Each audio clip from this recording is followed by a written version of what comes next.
se levantarán y engañarán a muchos. Yo no sé a ustedes qué les está llamando la atención de estos versículos, pero a mí algo que otra vez me golpea y me llama la atención es la cantidad de veces que aparece la palabra muchos. ¿Os habéis dado cuenta? No, yo no las he contado, pero aparece unas cuantas veces. Muchos falsos profetas y muchos tropezarán y muchos y vuelta con la palabra muchos.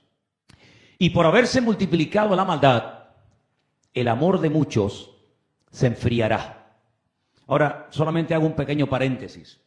Dicen que de todo este capítulo 24, el peor traducido es este. El peor traducido. Porque el versículo que hemos leído ahora, este que dice, y por haberse multiplicado la maldad, el amor de muchos se enfriará, hay una parte que no se tradujo correctamente. No es que se tradujera mal, sino que no se tradujo. Se pasó por alto. Y dice, y eso lo ponen los pergaminos originales, y por falta de predicar el evangelio, la maldad se multiplicará y el amor de muchos se enfriará. Eso es lo que no se tradujo. Es decir, habrá una escasez de gente que predique el evangelio. Habrán falsos cristos, falsos profetas, se amontonarán maestros, como dice en otra carta Pablo, conforme a sus concupiscencias, o a sus propias concupiscencias. Pero esa frase que dice, y por no haber, o por no predicarse el evangelio, se multiplicará la maldad. Es como si el evangelio frenara la maldad, pero como no hay gente que predique la palabra claramente, pues la maldad se desenfrena y el amor de muchos se enfriará. Más el que persevere hasta el fin, ese será salvo. Hasta el fin. No un tiempito. Hay gente que está un tiempito, pero aquí no dice una temporada, sino dice hasta el fin. Sigo leyendo, versículo 14. Y será predicado este evangelio del reino en todo el mundo. En aquel momento el evangelio no había salido de Israel. En aquel momento en ningún país del mundo se predicaba el evangelio, solamente en aquel pequeño país.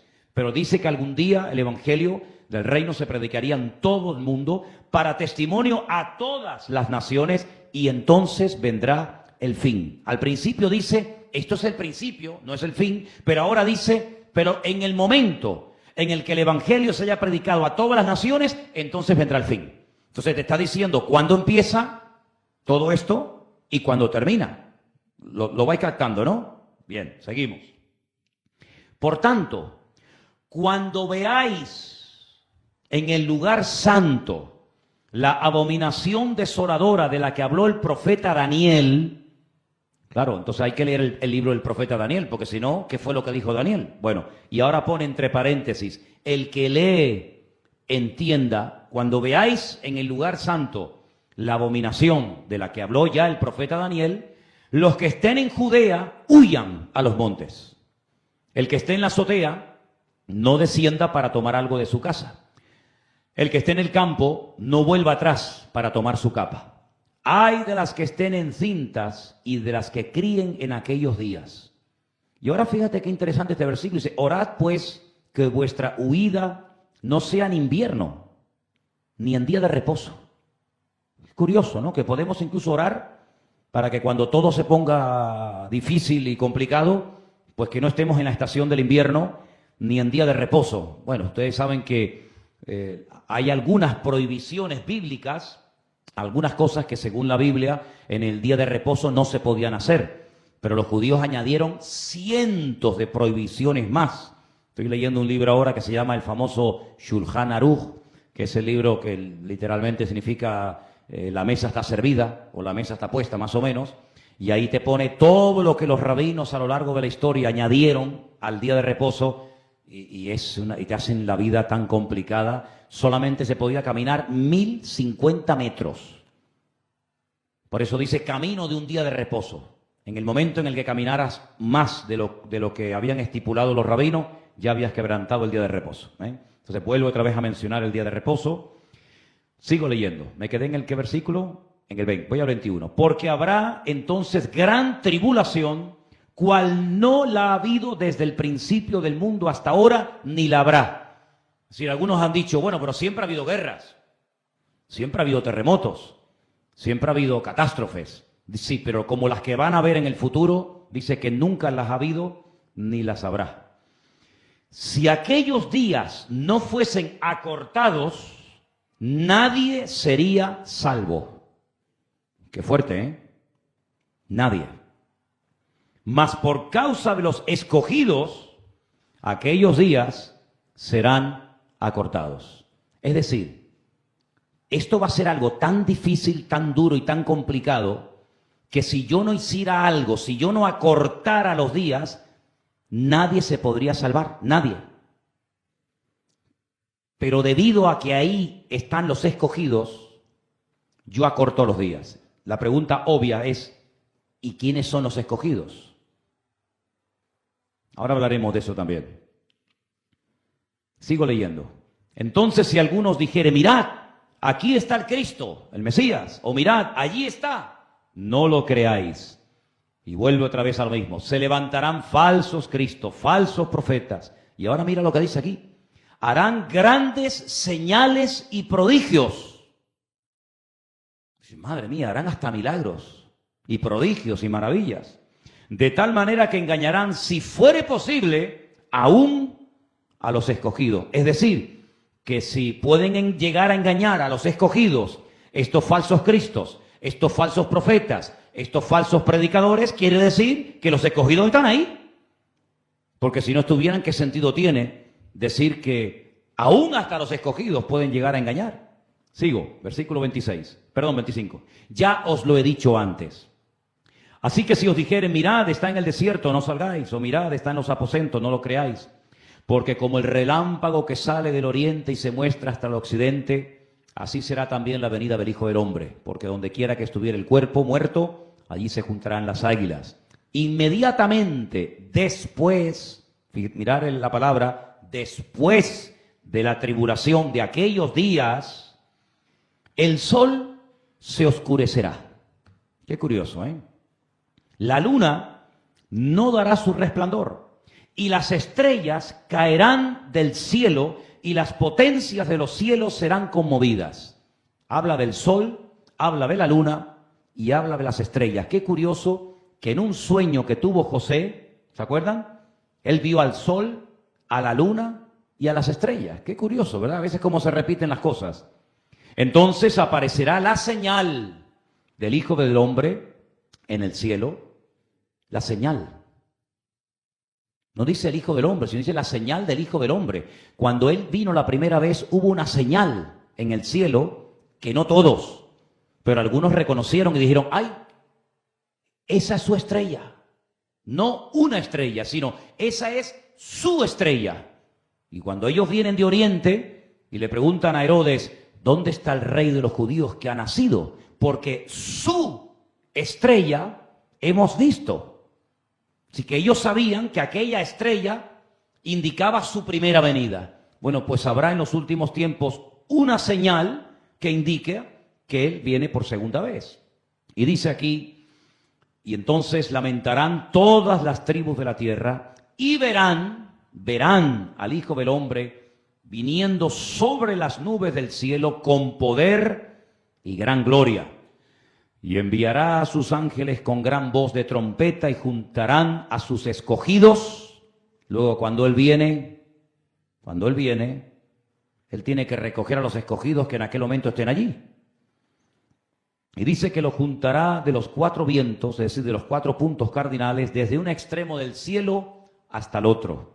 Y ahora menciona un árbol que para nosotros es conocido. Si esto lo lees en otro país, no tienen ni idea. Pero mira qué árbol menciona aquí. Aquí en Canarias tenemos un montón. La higuera. ¿Quién no ha visto alguna vez una higuera? De la higuera aprended la parábola. Cuando ya su rama está tierna y brotan las hojas, sabéis que el verano está cerca. ¿Cómo están las higueras ahora? ¿Con hojas o sin hojas? Ahora están todas con hojas. ¿Por qué? Porque ya estamos en verano. En invierno están peladas, parecen muertas, parecen secas. Es que Él utiliza, pues, lo que se conoce de su tierra para enseñarnos cosas. De cierto os digo que no pasará esta generación hasta que todo esto acontezca. El cielo y la tierra pasarán, pero mis palabras no pasarán. Pero el día y la hora nadie lo sabe, ni aun los ángeles de los cielos, sino solo mi Padre. Ahora fíjate qué curioso, ya mencionó en el mensaje, en el estudio, al profeta Daniel. Ahora menciona a otro personaje del Antiguo Testamento. ¿Cómo conocía el Señor la Escritura, Se la sabía de memoria. Dice, como en los días de Noé. Hay que leer cómo eran los tiempos de Noé para enterarse, ¿no? Como en los días de Noé, así será la venida del Hijo del Hombre. Porque como en los días antes del diluvio, estaban comiendo, bebiendo, casándose, dándose en casamiento hasta el día en el que Noé entró en el arca y no entendieron hasta que vino el diluvio. Cuando vino el diluvio, mira cómo entendieron, pero ya era tarde. Se los llevó a todos, así será también la venida del Hijo del Hombre. Entonces estarán dos en el campo, el uno será tomado y el otro será dejado. Dos mujeres estarán moliendo en un molino, la una será tomada y la otra dejada. Velad pues, porque no sabéis a qué hora ha de venir el Señor. En este evangelio menciona a gente trabajando en el campo y a dos mujeres moliendo en un molino. Pero en otro evangelio vais a ver que pone otros ejemplos. Dice el versículo 43, pero sabed esto, si el padre de familia supiese a qué hora el ladrón habría de venir, pues velaría y no dejaría minar su casa. Por tanto, así también vosotros, estad preparados, porque el Hijo del Hombre vendrá a la hora que no pensáis o que no penséis. Vámonos ahora al Evangelio según San Marcos, el capítulo 13, para que veamos qué curioso lo que Marcos nos cuenta acerca de la misma conversación, pero añade algunos detalles que Mateo no nos da. Estamos en Marcos capítulo 13, versículo 1. ¿Lo tienen, hermanos? Saliendo Jesús del templo, le dijo uno de sus discípulos, Maestro, mira qué piedras y qué edificios. Jesús respondiendo le dijo, ¿ves estos grandes edificios? No quedará piedra sobre piedra que no sea derribada. En el Evangelio según San Mateo, si os habéis fijado, parece como que fue el grupo de discípulos el que le enseñaron los edificios del templo, pero aquí Marcos parece que nos da a entender que fue uno, no sabemos cuál, el que le dijo al Señor, Señor, mira qué templo, mira qué edificios. Y el Señor, en el versículo 3 dice, y se sentó en el monte de los olivos, y el templo estaba allí, en el monte Moriah, bajó el torrente desde el Cedrón, subió al monte de los olivos, y en ese recorrido relativamente corto, fueron pensando, y dice en el versículo 3, algo muy interesante que yo en su día ya les comenté. Se sentó en el monte de los olivos frente al templo, y Pedro, Jacobo, Juan y Andrés le preguntaron aparte. ¿Ves? Eso Mateo no lo dice. Mateo nos da a entender de que todos los discípulos le dicen, Señor, acabas de decir que el templo va a ser destruido, ¿qué señal habrá de tu venida y del fin del siglo? Pero sin embargo ya Marcos te dice, no, los 12 no. Fueron solamente 4. Pedro, que no se llamaba realmente Pedro, Pedro fue el apodo que le puso el Señor. ¿Y cómo se llamaba? Simón. Era uno de los hijos de Jacob. ¿Se acuerdan que uno de los hijos de Jacob, cómo se llamaba? Simón. Después dice que el otro se llamaba Jacobo. ¿Jacobo qué es? Jacob, es el nombre de Jacob.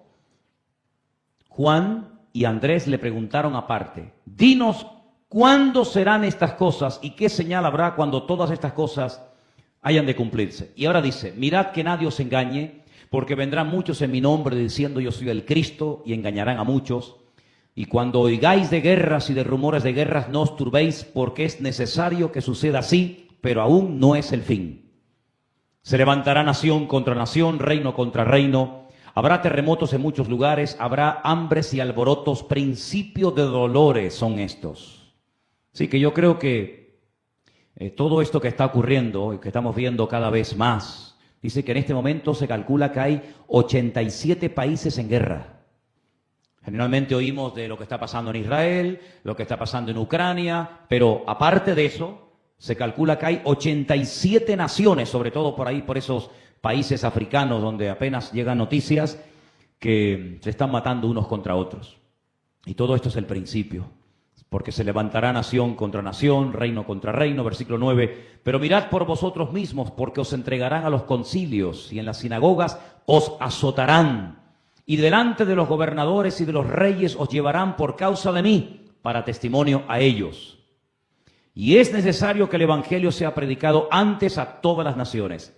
Pero cuando os trajeren para entregaros, Esto es un versículo que me llama mucho la atención y me gusta. Dice, no os preocupéis por lo que habéis de decir, ni lo penséis, sino que lo que os fuere dado en aquella hora, eso hablad, porque no sois vosotros los que habláis, sino el Espíritu Santo.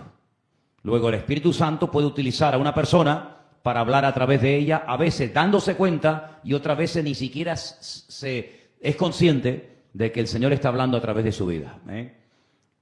Versículo 12. El hermano entregará a la muerte al hermano. Esto no lo dice Mateo. Pero esto se le quedó grabado a Marcos, dice. No, él dijo también que los hermanos se entregarán unos a otros. ¿A qué hermanos se refiere? ¿Hermanos como nosotros nos llamamos hermanos, hermanos carnales? Bueno, da igual. Si es a los hermanos en Cristo, pues menudo panorama. Y si es los hermanos carnales, pues peor todavía. Dice hermanos contra hermanos. Y el padre entregará al hijo. Y se levantarán los hijos contra los padres y los matarán.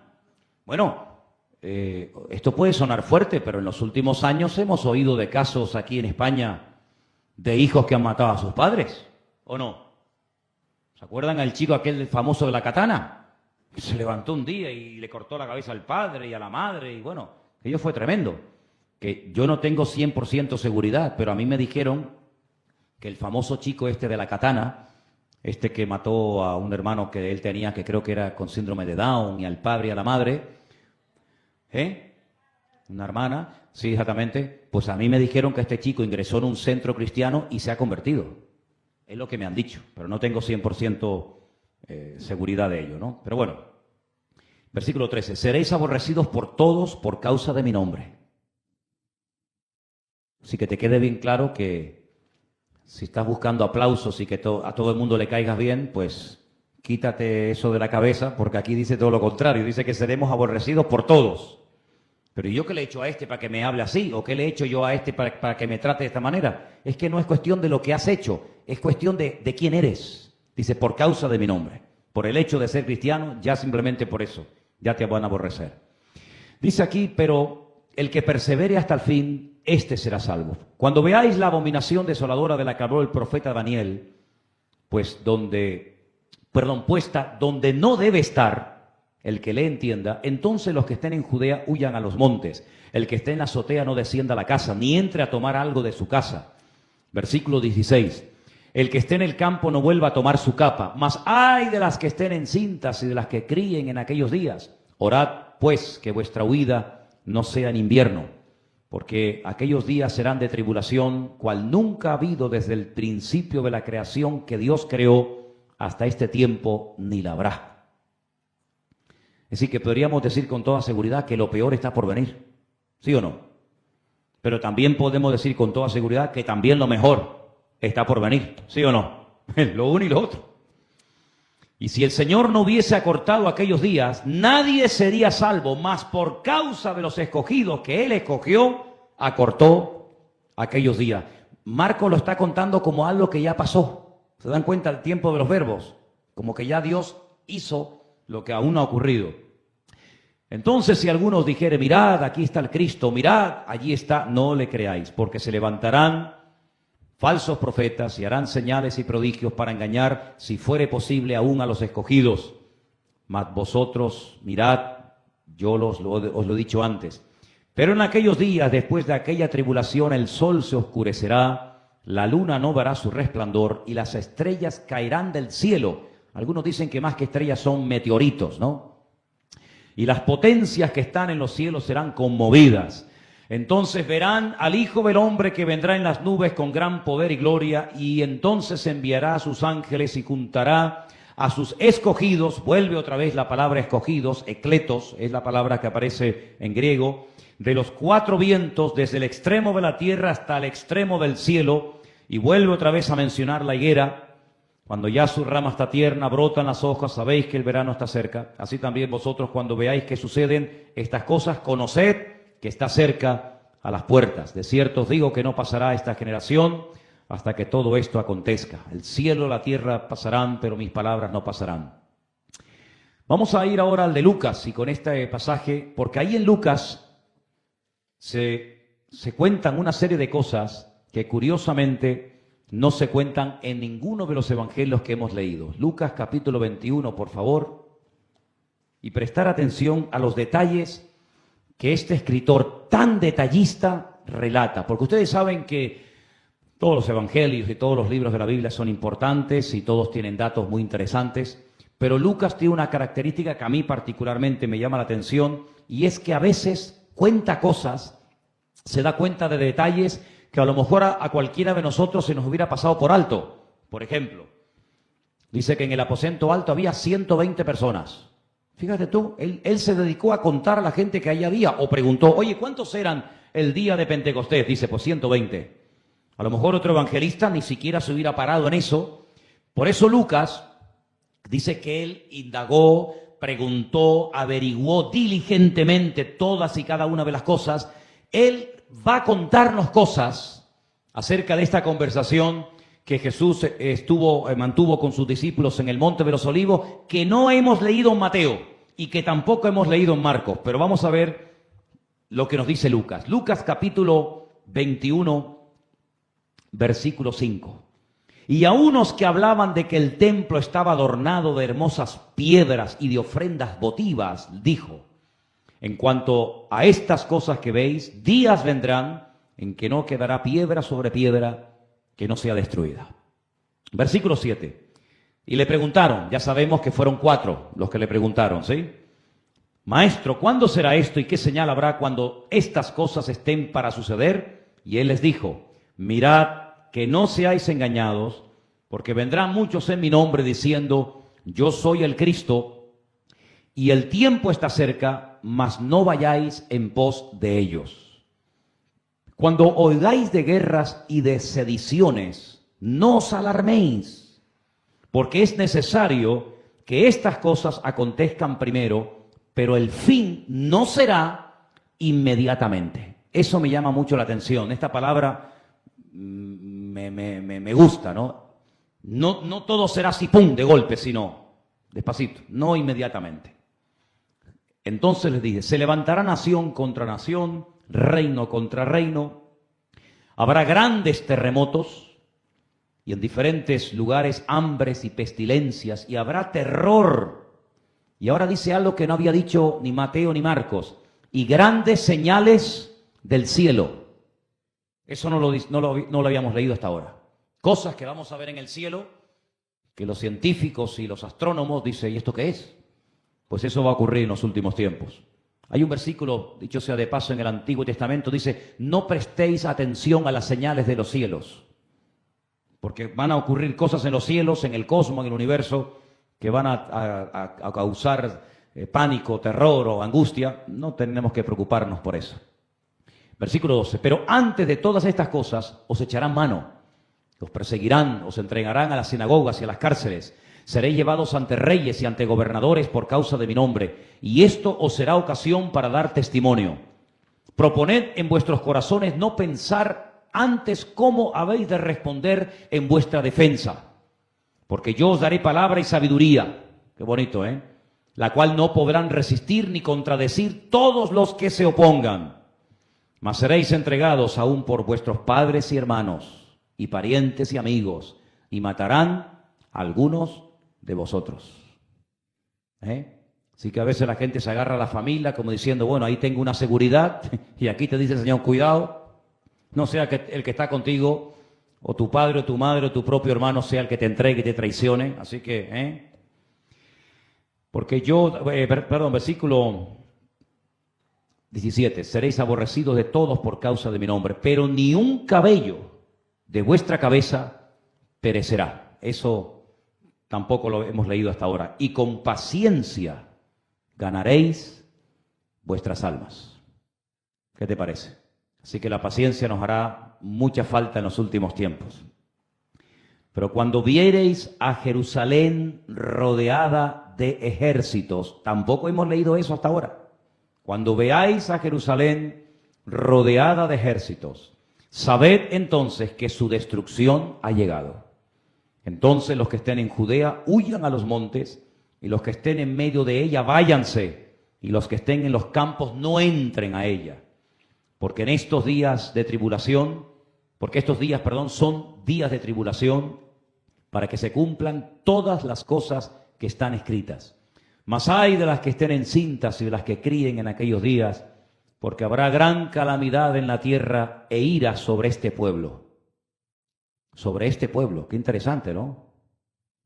Y caerán a filo de espada y serán llevados cautivos a todas las naciones, y Jerusalén será hollada por los gentiles hasta que los tiempos de los gentiles se cumplan. Esa es una frase clave en la Biblia. ¿Hasta cuándo? Hasta que se cumplan los tiempos de los gentiles. Hay dos frases que Pablo utiliza en la carta a los romanos que son muy parecidas, pero son dos frases completamente diferentes la una de la otra. Una es esta, tiempos de los gentiles, y otra es plenitud de los gentiles. Son dos frases parecidas, pero que no tienen nada que ver. El tiempo de los gentiles tiene que ver con el tiempo en el que los gentiles iban a tener posesión de la ciudad de Jerusalén, y llegará un momento en el que Jerusalén nunca más volvería a estar en posesión de naciones gentiles, de naciones extranjeras. ¿Cuándo se acabó esto? Ahora vamos a explicar cositas, ¿no? Pero ¿cuándo se acabó el tiempo de los gentiles en cuanto a la ciudad de Jerusalén? En el siglo XX, en 1967. Hasta 1967 Jerusalén estaba en manos de gentiles, concretamente de Jordania. A partir de la guerra de los 6 días, la famosa guerra de junio del 67, Jerusalén pasó a formar parte del Estado de Israel. Y ya se acabó el tiempo en el que los gentiles iban a hollar. Hollar es pisotear, destruir. Pero ahora queda la plenitud de los gentiles. Es decir, como el cupo, el número de gentiles que tienen que convertirse. Todavía no se ha completado el cupo, todavía hay hueco, todavía hay espacio, ¿vale? Sigo leyendo, versículo 25. Y entonces habrá señales en el sol. Hace poco hubo una guerra, ¿cómo se llama? No una guerra. Bueno, una especie de... afectó a cantidad de aparatos y fue como una tormenta solar que afectó radares y afectó un montón de cosas electrónicas. Dice que habrá señales en el sol, en la luna, en las estrellas y en la tierra, angustia de la gente. Escucha ahora esto, escucha esto porque me llama la atención. Confundidas a causa del bramido del mar y de las olas. Solamente Lucas habla de esto. Parece como que a Marcos y a Mateo no le dio importancia. Pero dice que la gente tendrá miedo al ver cómo el mar tendrá unas olas y un bramido espectacular. Desfalleciendo los hombres por el temor y por la expectación de las cosas que sobrevendrán en la tierra, porque las potencias de los cielos serán conmovidas. Entonces verán al Hijo del Hombre que vendrá en una nube con poder y gran gloria.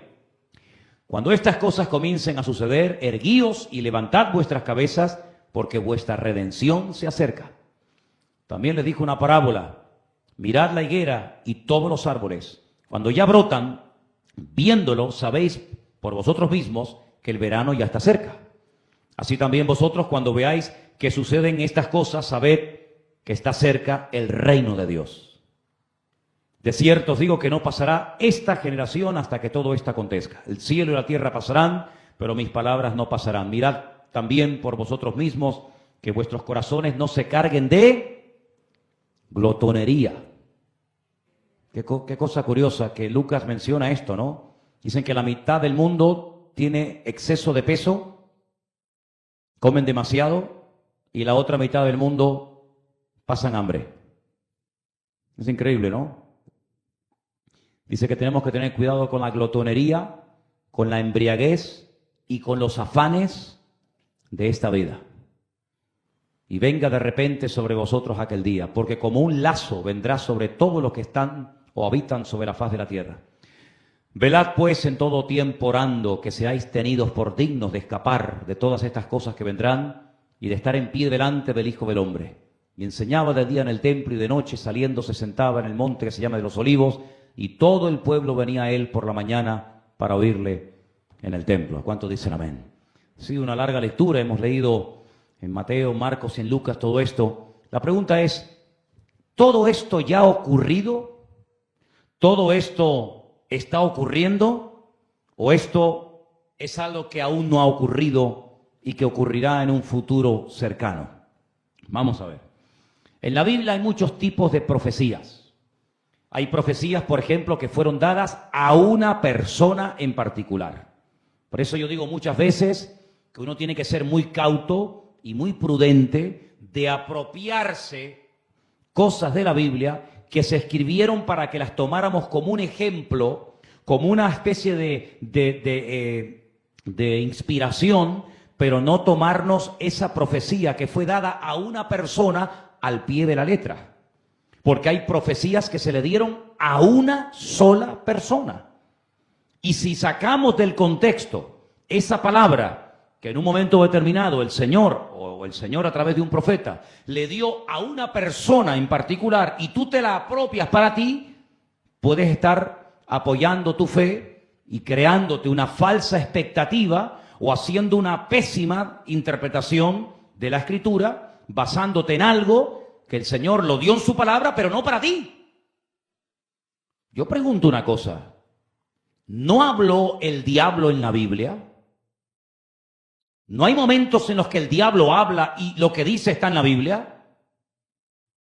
Bueno, eso no quiere decir de que yo esas palabras que el diablo pronunció, yo me las voy a apropiar para mí mismo, sino que el Señor permitió que se escribiera la conversación, incluidas las palabras del diablo, para que sacáramos una conclusión general de toda la conversación, pero que no mutiláramos el texto, sacando del contexto la conversación y estemos basados en una promesa o en una profecía que no se escribió para ti.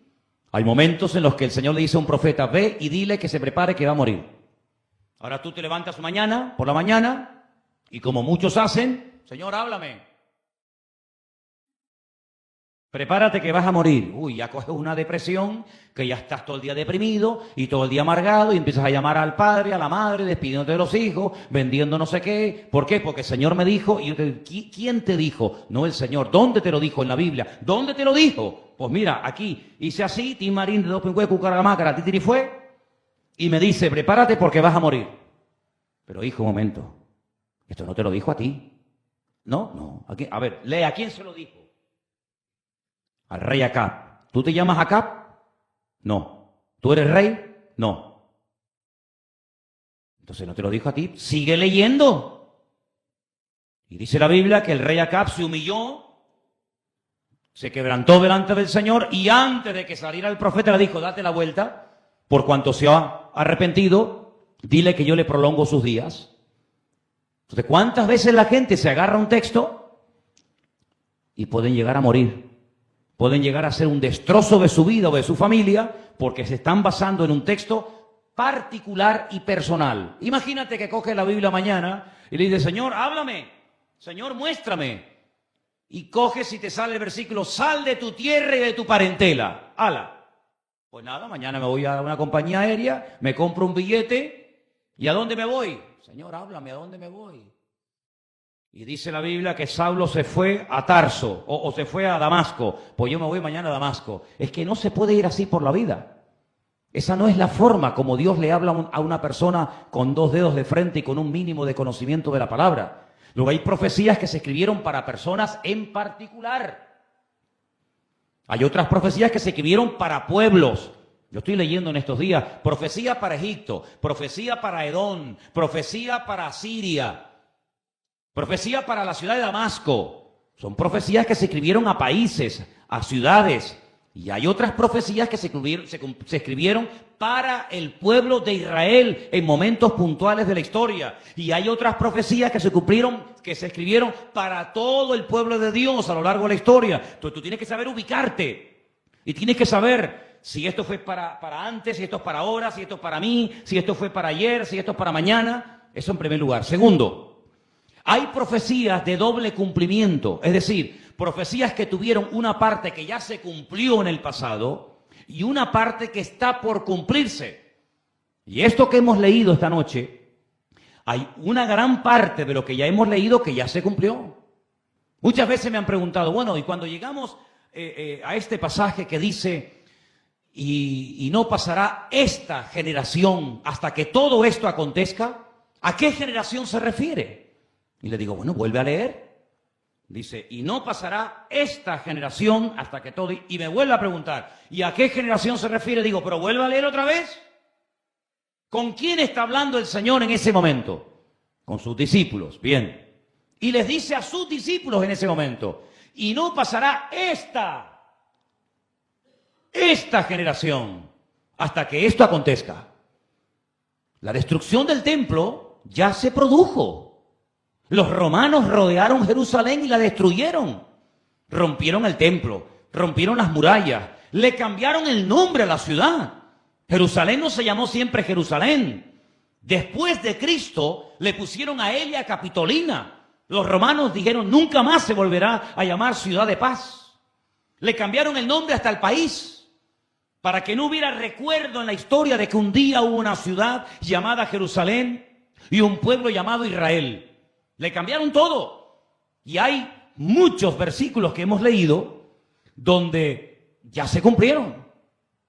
Por lo tanto, hay profecías que son como de doble cumplimiento. Mira, imagínate que tú coges una piedra de estas que son así planas y tú te vas, por ejemplo, bueno, aquí no hay ríos ni lagos, pero imagínate que te vas como una charca y tú coges esa piedra y tú la lanzas y la piedra va dando brincos, ¿sí o no? 1, 2, 3, 4. Eso es lo que ocurre muchas veces con la palabra profética.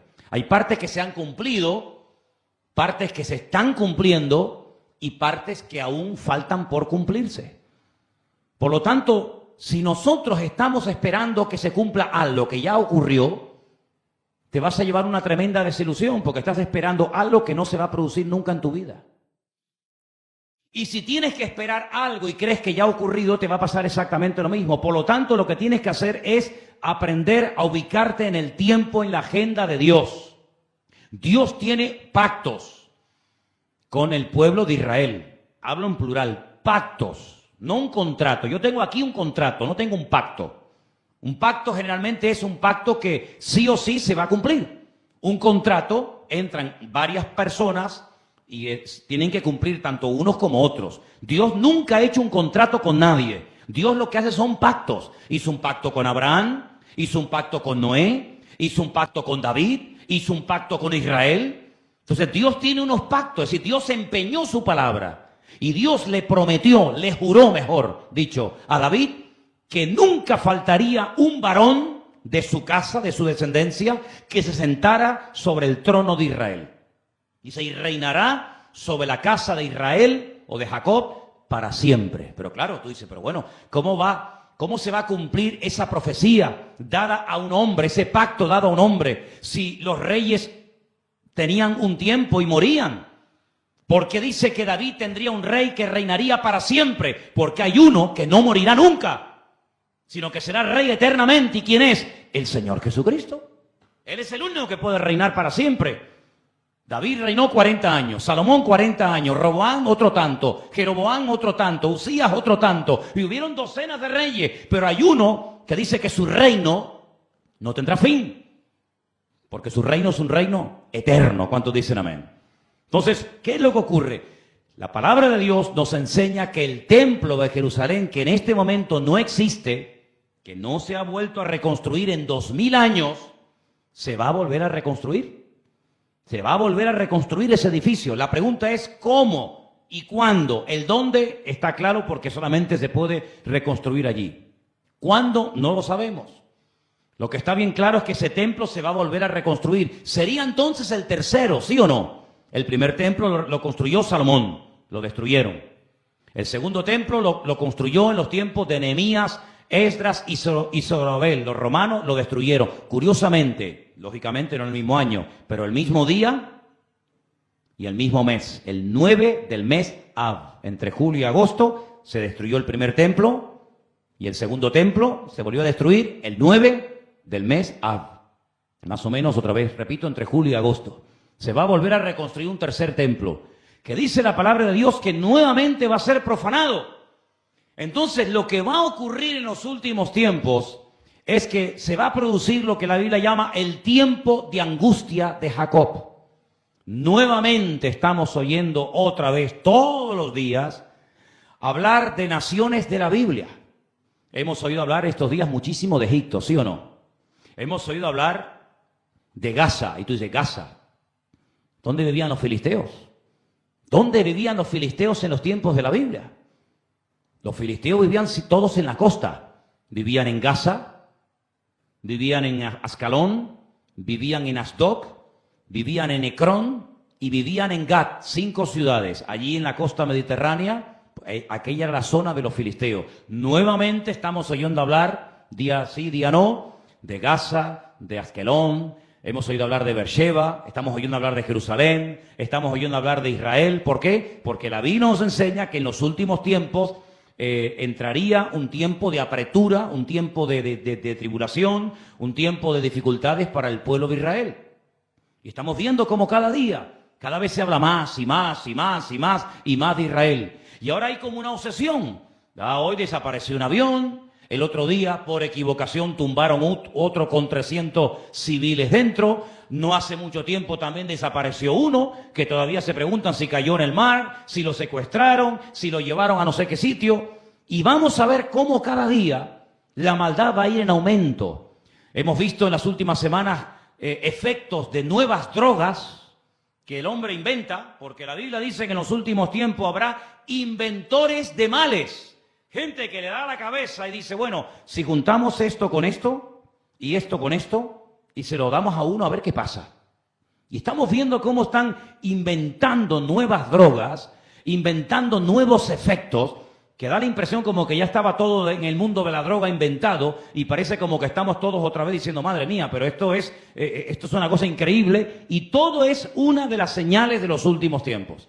Ahora bien, ¿cuál debería ser bíblicamente la postura de un creyente? Bien, la Biblia dice, hemos oído hablar, hemos leído esta tarde acerca del tema de los escogidos, ¿sí o no? Dice, más por causa de los escogidos y vuelta con los escogidos. Bien, yo pregunté, ¿quiénes son los escogidos? Si le preguntamos a algunos, la respuesta te dirá, los escogidos son los judíos, el pueblo de Israel. Otros te dicen, no, los escogidos son los cristianos. Y parece como que no se ponen de acuerdo. Vamos a definir bíblicamente quiénes son los escogidos. Y yo les voy a responder con la Biblia, que es la mejor manera. Todos conocemos ese versículo que dice, y vosotros que no erais pueblo, ahora sois pueblo de Dios. ¿Sí o no? Real sacerdocio, nación santa, pueblo escogido por Dios. Es decir, Dios escogió en la antigüedad a un hombre. A ese hombre se le reveló de una forma sobrenatural como a ninguna otra persona en la historia se le había revelado. Este hombre sale de un contexto de idolatría, de politeísmo.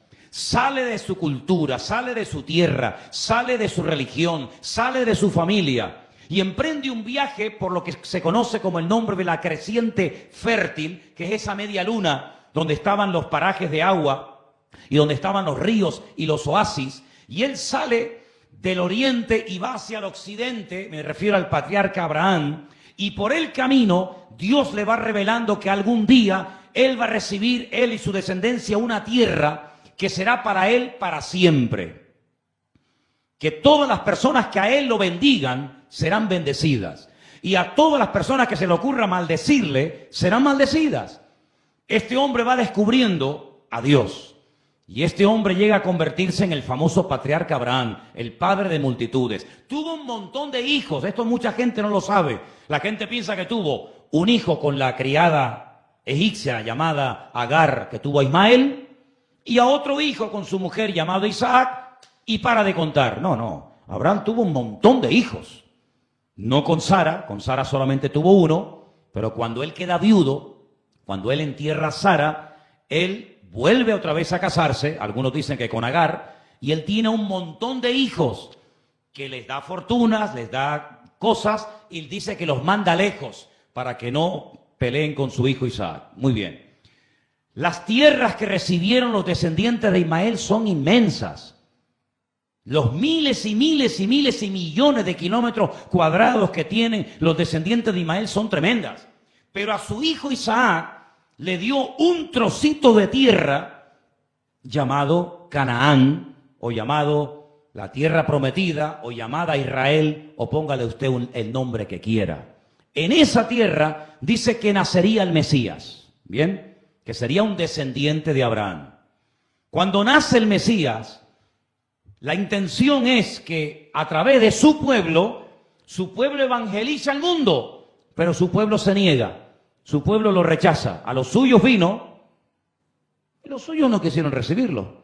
Entonces el apóstol Pablo, cuando empieza su ministerio, comienza a predicar a los judíos, pero llega un momento en el que dice, oye, si ustedes no me quieren oír, si ustedes pasan de lo que yo les estoy diciendo, y si yo les estoy contando las profecías y cómo el Señor es un Dios de todos, si ustedes no quieren, ahí se quedan y yo me voy a los gentiles. Y a partir de ese momento, Pablo comienza a esforzarse por ir a otras culturas, a otros países, a otros continentes, a predicarles el Evangelio. Miles y miles de gentiles se convirtieron al Señor. Esto trajo un conflicto inicial en la iglesia. ¿Por qué? Porque las costumbres de los judíos eran y siguen siendo muy diferentes a las costumbres de los gentiles. Se tiene que hacer una reunión, va a decir, hermanos, ahora resulta de que antes había 4 extranjeros y 200 eran nativos. Ahora se ha vuelto la tortilla al revés. Ahora resulta que se nos ha llenado la iglesia de gentiles y los judíos nos hemos quedado en minoría. Y ahora resulta que las costumbres de ellos están prevaleciendo por encima de las nuestras. ¿Qué hacemos? Se van a Jerusalén. Se van las personas responsables de la obra en aquel tiempo. Santiago, Silas, Bernabé, Pablo, Pedro. Y allí toman acuerdos. Y ustedes pueden leer esto, que es muy, muy importante que lo lean, porque ahí lo que se acuerda está en pie. No ha caducado. Fue el primer concilio de la iglesia. Hechos capítulo 15. Bueno, ¿qué hacemos con esta gente? ¿Los recibimos en los cultos? ¿Los echamos? Porque habían hermanos que decían, no, si quieren estar en la iglesia tienen que circuncidarse, tienen que guardar toda la Torá de Moisés, y tienen que hacer esto, y tienen que hacer aquello, y tienen. Y entonces ahí se dijo, mira, no vamos a agobiar a la gente. Lo que vamos a pedirles son 4 cosas. Que las respeten, escribiremos cartas, se mandan por todas las iglesias, y que se respeten estos acuerdos. Primero, que no practiquen la fornicación. Eso de entrada. Que lleven una vida moral impecable. Segundo, que se abstengan de la idolatría. Tercero, que no coman carnes que no hayan sido matadas como se tienen que matar. Y cuarto, que se abstengan de sangre. ¿Vale? Si respetan estas 4 cosas y hay convivencia y hay amor en la iglesia, pues esto es lo que le vamos a mandar. Y dice al final del capítulo, y le pareció bien al Espíritu Santo y a nosotros este acuerdo. Se escribieron cartas y se mandaron por todas partes del mundo conocido, y se les decía, si ustedes quieren ser convertidos y creyentes y miembros de la iglesia, ustedes no pueden estar adorando a dioses y viniendo aquí, no pueden estar llevando una vida moral que es un desastre y luego venir aquí, y no pueden estar comiendo comidas que no se pueden comer. Y hubo un acuerdo. Bien. La idea en un principio es que el pueblo de Israel fuera la luz de las naciones, pero se negó. Se cerró. La única, por así decirlo, religión que no tiene ninguna intención de hacer proselitismo son los judíos. Ustedes ven a los testigos de Jehová que no paran. Tocan por aquí, tocan por allá, van a un barrio, van a otro barrio, van por aquí. Los mormones igual, están todo el santo día, corre para arriba, corre para abajo, habla con el chico en el parque, habla con la mujer, habla con el niño, dan clases de no sé qué, para captar gente. Todas las religiones habidas y por haber tienen siempre deseo de que la gente sea uno de ellos. Los judíos no. Los judíos no tienen ningún deseo de evangelizar a nadie. A nadie. Ellos tienen sus sinagogas, sus costumbres, y ahí te quedas, amigo.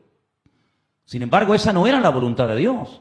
El Señor dijo, id por todo el mundo y predíquenle a toda criatura. Y vimos el otro día cuando Pedro fue a la casa de Cornelio, que él se sintió mal. Él dijo, para mí no es normal. Yo como judío, para mí no es normal venir aquí a la casa de un gentil y hablarle a ustedes, identificarme con ustedes. De hecho, vemos cómo después le echaron un poquito, por así decirlo, la bronca a los hermanos en la iglesia primitiva en Jerusalén. Entonces lo que vamos a ver en los últimos tiempos es cómo lo que el Señor pretende es que Israel vuelva otra vez a la posición que tenía que haber ocupado. Porque déjeme que le diga algo. Cuando el Señor Jesucristo mantiene una conversación con la mujer samaritana junto al pozo de Jacob, ¿se acuerdan? En Juan capítulo 4, ¿qué le dijo? Ustedes no saben lo que adoran. Nosotros sí sabemos a quién estamos adorando. Y le dice Jesús a la samaritana, porque la salvación viene de los judíos.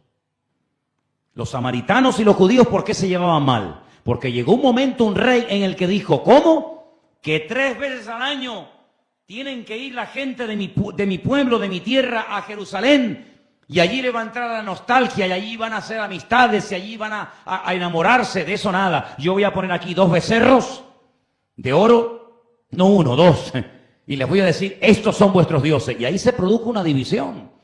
Sin embargo, lo que el Señor quiere es que haya un solo pueblo. ¿Cuántos dicen amén? Entonces, ¿qué libro de la Biblia nos arroja luz acerca de qué actitud tenemos que tener hoy en día? Porque está la actitud que dice, los judíos son todos una panda de asesinos.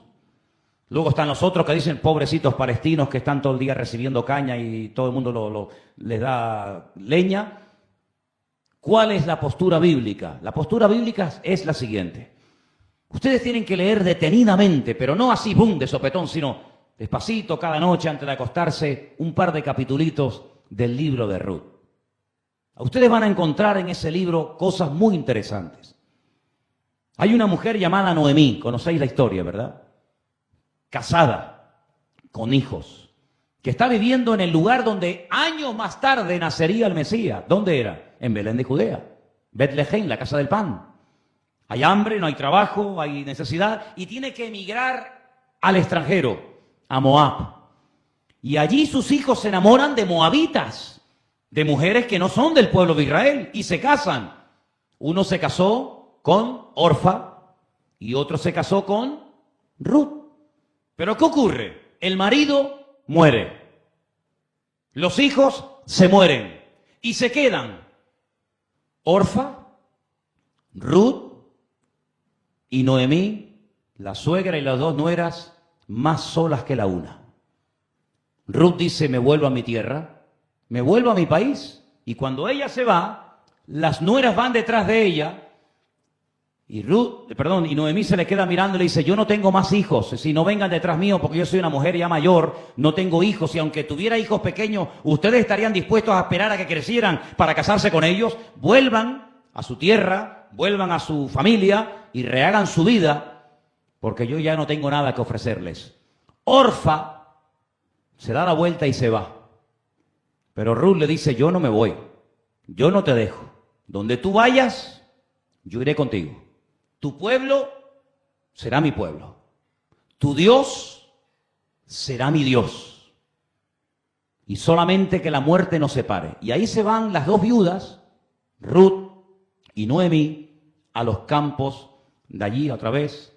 Ya la viuda Noemí no puede trabajar, es una mujer mayor, y le dice a la gente, no me llamen placentera, como significa el nombre Noemí, llámenme amargada.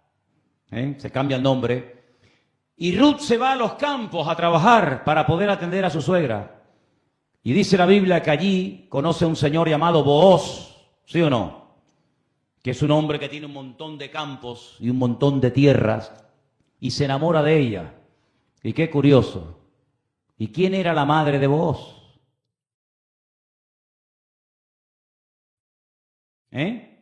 Rahab, la ramera de Jericó.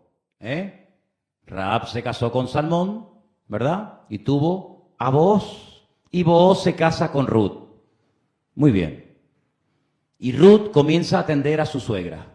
Y ahí nos damos cuenta cómo la moabita, la gentil, atiende, consuela y apoya a su suegra cansada y mayor, que ya no tiene a nadie en la vida que la sustente, pero ahí está ella para ayudarla y para bendecirla. Esa es la actitud que nosotros debemos de tener hacia el pueblo de Israel.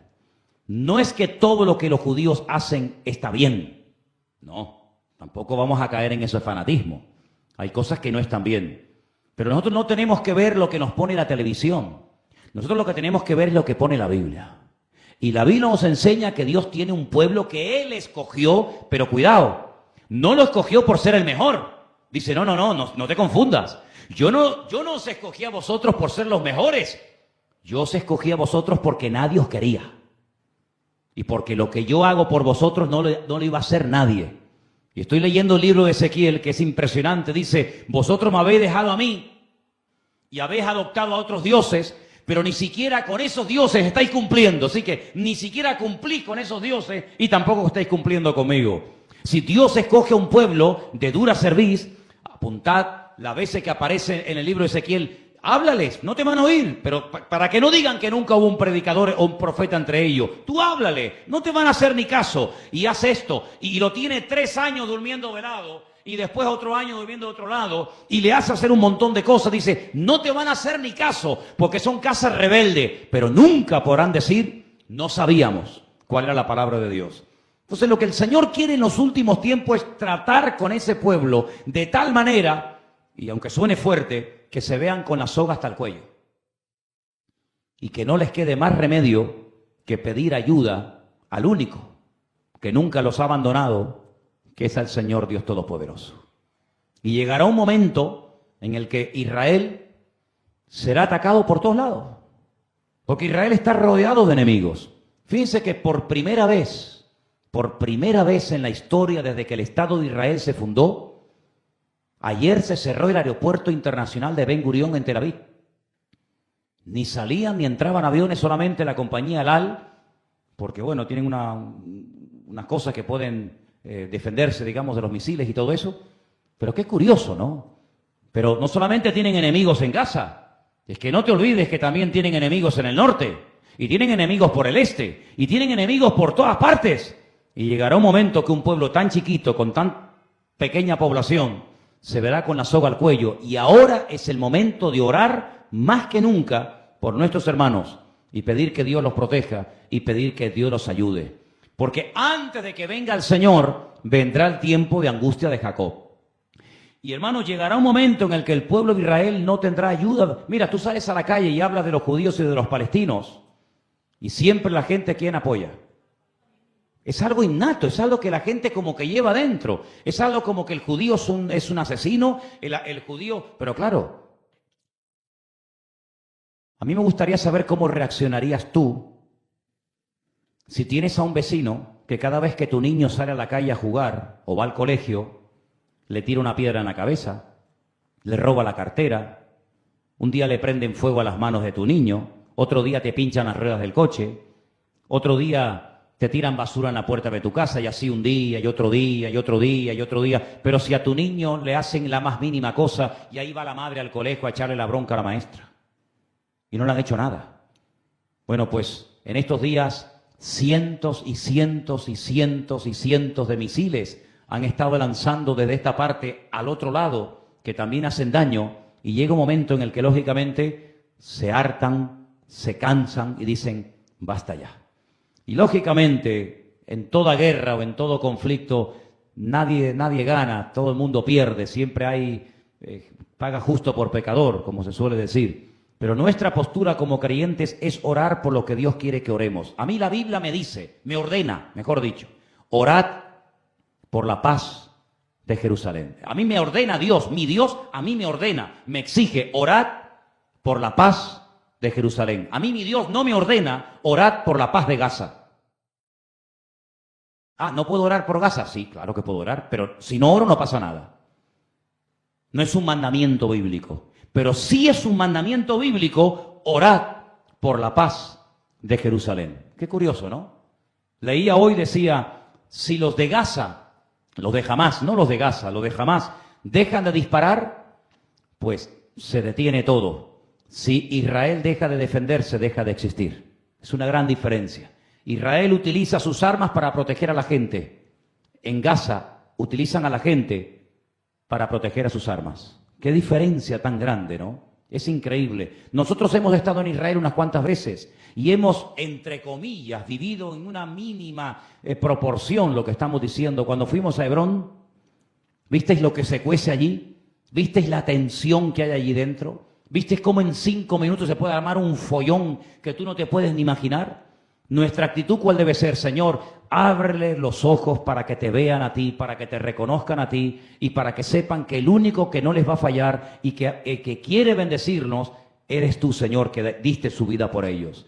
Y dice la Biblia que la última semana de Cristo, que podía haberla pasado en otra parte, pero dijo no, la última semana de mi vida y de mi ministerio, ¿a dónde se fue? A Jerusalén.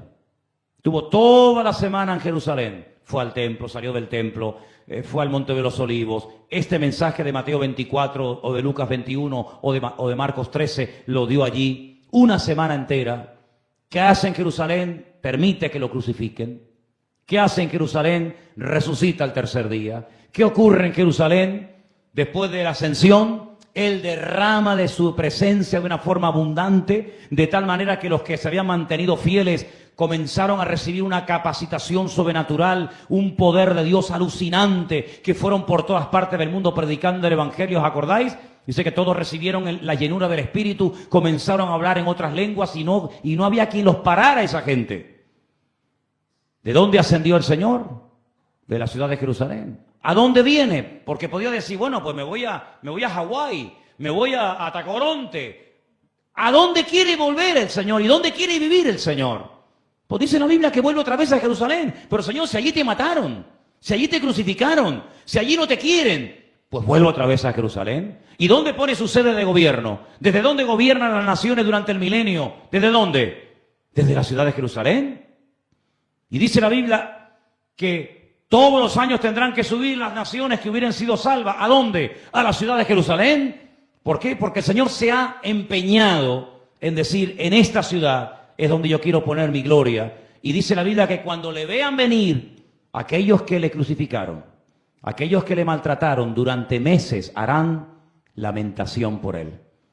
Hermanos, cuando el apóstol Pablo entendió el Evangelio, cuando el apóstol Pablo, que era un fanático, como no te puedes ni imaginar, fanático, fariseo, cerrado, cuando él entendió que aparte de la Torá, aparte de la ley, se había manifestado la gracia del Señor y que el Mesías había venido y que era Jesucristo, ese hombre fue algo imparable, fue algo increíble. Pues la Biblia nos enseña que miles y miles y miles de personas del pueblo de Israel, judíos, se van a convertir al Señor y millones de personas se convierten. Y dice que en los últimos tiempos, ¿a quién envía? A 2 testigos, a 2 personas para que prediquen la palabra. Y cuando Juan está en la isla de Patmos escribiendo y tomando nota del libro del Apocalipsis, dice que ve una multitud con ropas blancas, dice, de todas las naciones, pueblos, tribus y lengua que no se podían contar. Le pregunta un anciano, Juan, ¿y estos quiénes son? ¿Y de dónde han salido? Y dice que Juan se pone a llorar y dice, yo no sé, Señor, quiénes son esta gente y de dónde han salido. Y dice, estos son los que han salido de la gran tribulación. ¿Cómo se han convertido esa gente? A través de los 144,000 judíos, a través de los 2 testigos y a través de los miles y miles de judíos que en los últimos tiempos van a abrir sus ojos, se les va a caer el velo de sus ojos y van a entender que el Señor Jesucristo es el verdadero Mesías. ¿Cuántos dicen amén? Por eso hay que orar, hermano, hay que orar y no quejarnos y no entrar en discusiones que si que si aquel, orar y que se haga la voluntad del Señor, porque Dios tiene un pacto con ese pueblo. Y les voy a decir algo, si no fuera por la protección de Dios, Israel no existiría. No tiene ningún sentido. Un idioma que se había perdido durante 2000 años. Un pueblo que ha sido masacrado y expulsado de todas partes del mundo, de en todos los lugares los han echado.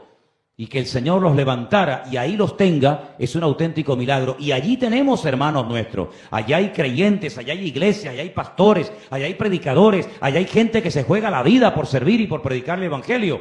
Y por eso la palabra de Dios nos enseña que hay tanta oposición y tanta guerra y tanta presión espiritual. Los que hemos estado en Jerusalén, sabemos que en Jerusalén sí, es verdad, es muy bonito. Ir por la noche al muro y estar ahí orando tranquilamente. Pero hermano, hay una oposición.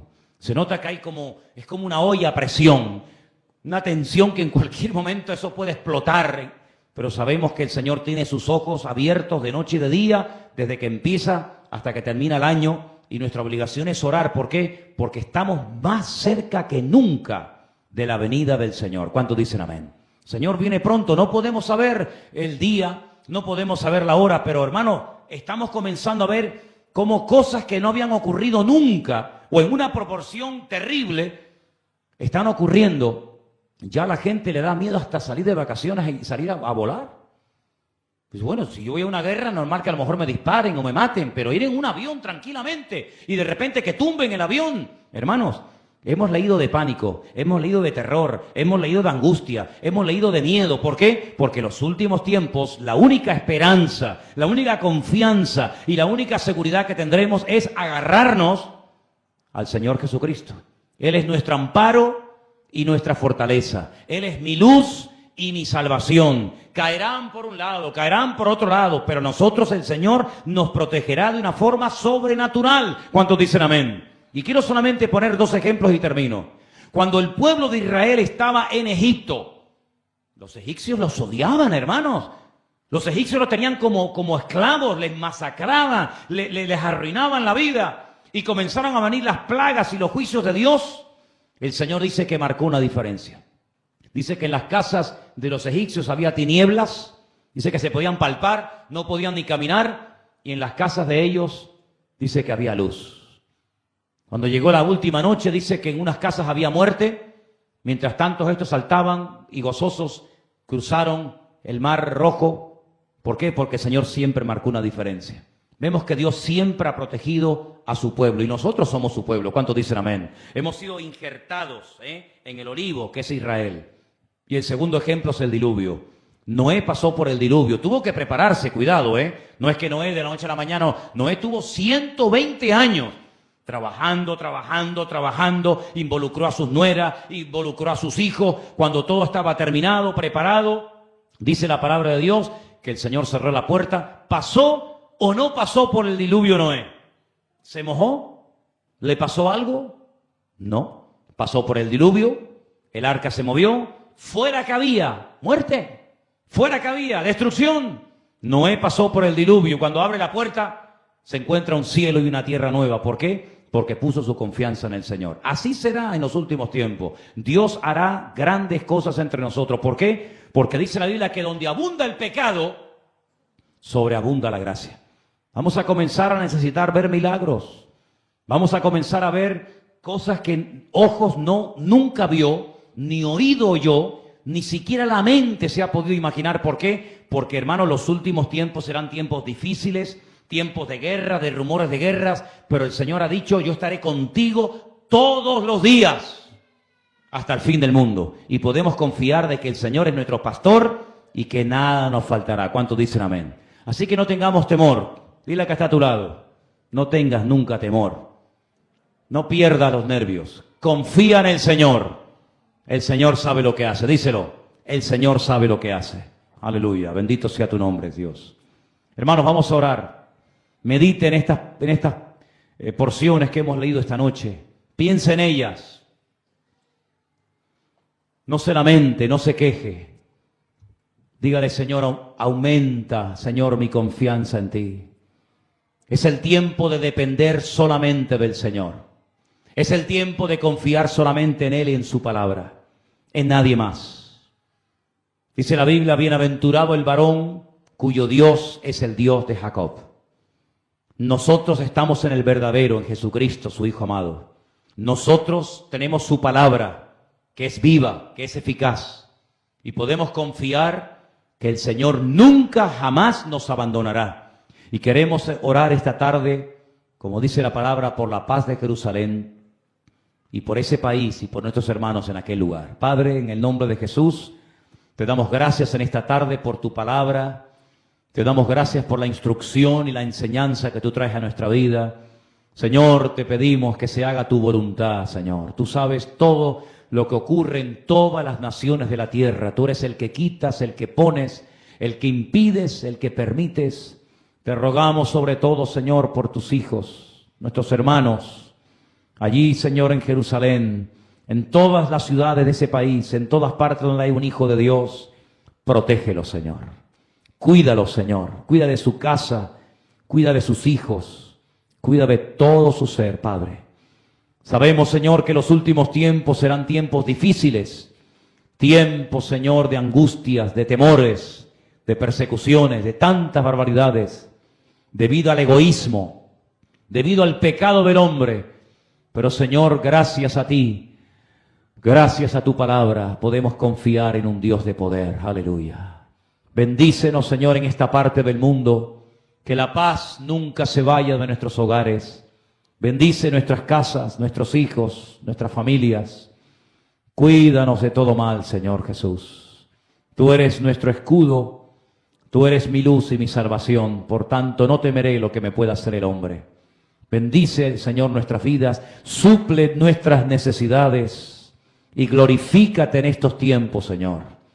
Gracias por tu palabra, que nos agarremos a ella, que creamos en tu palabra más que nunca, porque tu palabra es nuestra lumbrera que alumbra nuestro camino. Gracias, Señor, te damos por tu presencia en nosotros. Recibe toda la gloria y toda la honra en el bendito nombre de Jesús. Amén.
cold